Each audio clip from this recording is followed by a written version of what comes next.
नमस्कार मंडळी, तेजूस किचनमध्ये तुमचं स्वागत आहे। आजची आपली रेसिपी आहे बेसन पुरीचे लाडू। काही भागात या लाडूला दामट्याचे लाडू सुद्धा म्हणतात। अचूक प्रमाणात कडक न होता मऊसूत बेसन पुरीचे लाडू कसे बनवायचे त्याची रेसिपी आज आपण बघूया। बेसन पुरीचे लाडू बनवण्यासाठी आपण साहित्य घेतलेले आहेत। 3 कप बेसन, 3 कप साखर, 1 कप तूप, चिमूटभर वेलची आणि प्रमाणानुसार पाणी। लाडू बनवण्यासाठी सर्वात आधी आपल्याला बेसन पिठात थोडे थोडे पाणी घालून पीठ मळून घ्यायचे आहे। पीठ आपल्याला चपातीच्या पिठापेक्षा घट्ट म्हणजे पुऱ्यांसाठी जसे आपण पीठ मळतो त्यासारखे घट्ट पीठ आपल्याला मळून घ्यायचे आहे। पीठ आपले छान आता असे घट्टसर मळून झालेले आहेत। त्याच्या आपण आता पुऱ्या बनवायला घेऊयात। अशा प्रकारे तूप लावून थोड्या जाडसर सर्व पुऱ्या लाटून घेऊयात। पुऱ्या ह्या जास्त जाड पण नाही आणि जास्त बारीक पण नाही, मीडियम साईज मध्येच पुऱ्या आपल्याला लाटून घ्यायच्या आहे। सर्व पुऱ्या लाटून झाल्यानंतर एका कढईत तूप गरम करून त्यात सर्व पुऱ्या हलक्या सोनेरी रंग येऊपर्यंत तळून घ्यायच्या आहेत। पुऱ्या तळताना गॅसची फ्लेम लो मीडियमच ठेवावीत म्हणजे पुऱ्या व्यवस्थित तळल्या जातील।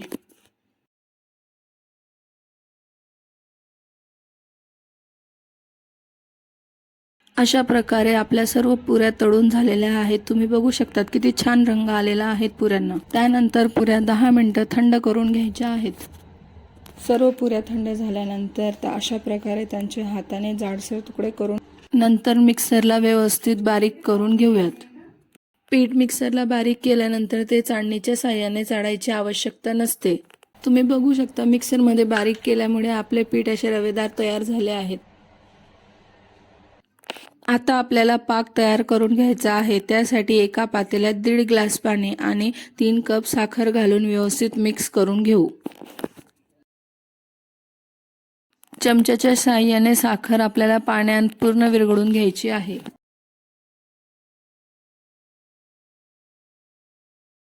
आपली साखर आता पाण्यात पूर्णपणे विरघळलेली आहे।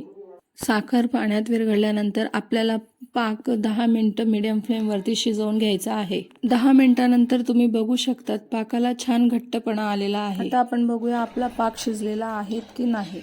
त्यासाठी प्लेटमध्ये पाणी घेऊन त्यात पाकाचे 2 ते 3 थेंब टाकायचे।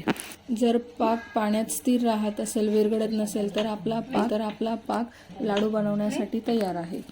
पाक तयार झाल्यानंतर मिक्सरमधून बारीक केलेल्या पिठामध्ये आपल्याला थोडी वेलची पूड घालून नंतर त्यामध्ये तयार केलेला थोडा थोडा पाक घालून मिक्स करून घेऊया। पाक आपल्याला हळूहळू लागेल तसा मिक्स करायचा आहे।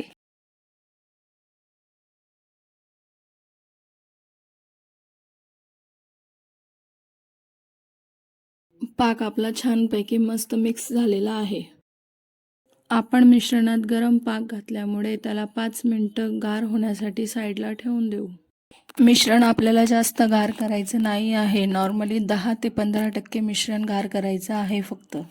मिश्रण गार झाल्यानंतर तुम्ही बघू शकता त्याचा कलरही छान चेंज झाला आहे आणि आता आपण लाडू वळायला घेऊयात। अशा प्रकारे मी एक एक करून सर्व लाडू वळून घेतलेले आहे।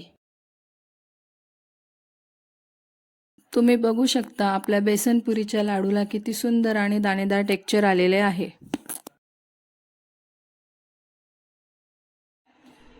तर मंडळी, आजची रेसिपी तुम्हाला कशी वाटली मला कमेंट करून नक्की सांगा आणि तेजूस किचनला सबस्क्राइब करा आणि बेल आयकॉन दाबायला विसरू नका। चला तर मग पुन्हा भेटूया नेक्स्ट व्हिडिओमध्ये एक नवीन रेसिपी सोबत।